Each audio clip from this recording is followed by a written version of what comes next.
I'm really excited to encourage you tonight about the power and the blessing of a soulmate relationship. I mean, as it relates to relationships, humanly speaking, nothing can compare to it. I mean, it is absolutely incredible and it's divine. But I think what I'm more excited about than you getting a soulmate is the you that you have to become in the process. That's what I'm more excited about, because you get to become something, and you attract who you are. A soulmate is a person that God has chosen for you before the foundation of the world to complement you and to complete his purposes for you and to ensure the fullness of your potential being realized. Because who God is joining together for you, it's all about purpose. It's not about your happiness. It's not because you just love. You don't get married because you love.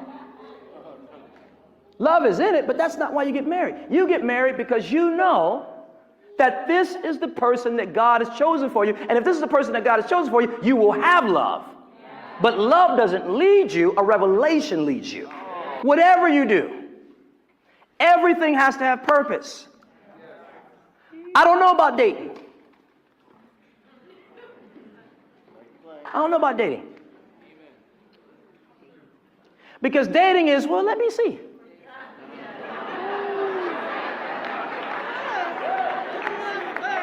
Let me see. Who has time for let me see?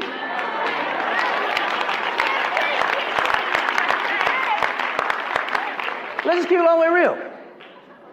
It's, well, let me, it could be, let me see. See, here's the real deal. Here's reality. When you know, you know. And if you don't know, it's not it. So you pace it. Otherwise, you get into something, you don't have any conviction that it's it, your heart is invested, time is invested, finances are invested, and you know it ain't going nowhere. Why do you do that? So what I want to pull out of this is, number one, when it's a God thing, it's going to be a spiritual connection.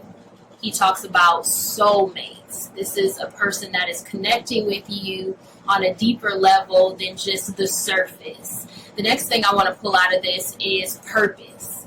I want you to ask yourself, if you're in a relationship right now, or the next time you start to talk to someone, or maybe you're about to begin a relationship, first, what's the purpose of me being in this relationship? What's my purpose in going in it?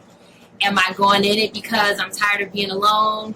Am I going in it because I think this person looks good on paper? Am I going in this because I feel the pressure from my family or the pressure from my biological clock? What's your purpose for going in it? That's number one. And then number two, as you begin talking to this person and getting to know them, what purpose can come out of this connection? What is this connection going to bring into the earth? Is this connection going to be purposeful, more purposeful than just me being by myself? Because when we see the first two people in scripture in their relationship, God told them to be fruitful and multiply and replenish the earth. And so if you're walking in your purpose and you're doing what you're supposed to be doing, then you're already being fruitful on your own. But then when someone else joins in that is also being fruitful, then you all are adding to each other, but that actually brings forth the multiplication. So it's not just like, 1 + 1 equals 2, because even the two actually become one, but that one produces multiplication. There's this multiplying factor in a purposeful relationship. And the last thing I want to pull out of what he mentioned is that it's not going to take you forever to know. If you're a man watching this, it's not going to take you forever to know. If you're a woman watching this, it's not going to take you forever to know. And I don't want you to think of, because there are some situations where a person can be like, hey, God told me you're my wife. God told me you're my husband. No, it's both people knowing. Again, going back to the first couple we see in Scripture, Adam knew. He didn't have to, see Eve and then wait a little bit and be like, well, I don't know. I've been on my own all this time. When he saw her, he identified her in reference to the connection to him. He actually named her after him. He said, you shall be called woman because you are taken from me. You're a part of me.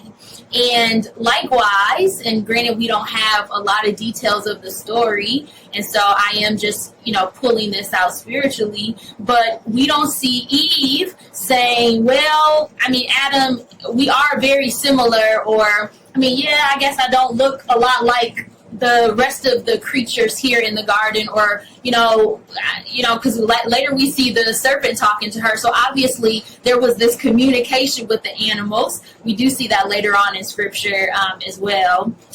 Someone was talking to an ass.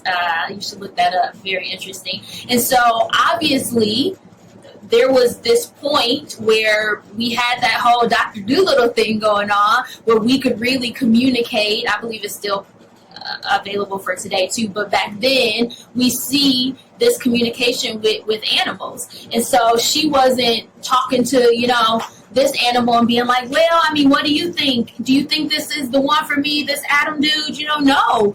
She recognized her counterpart, he recognized his counterpart, and there was a purpose that Adam was walking in before he met her. There was a purpose that Eve had before she encountered him, before the Lord brought her to this place where he was in the field.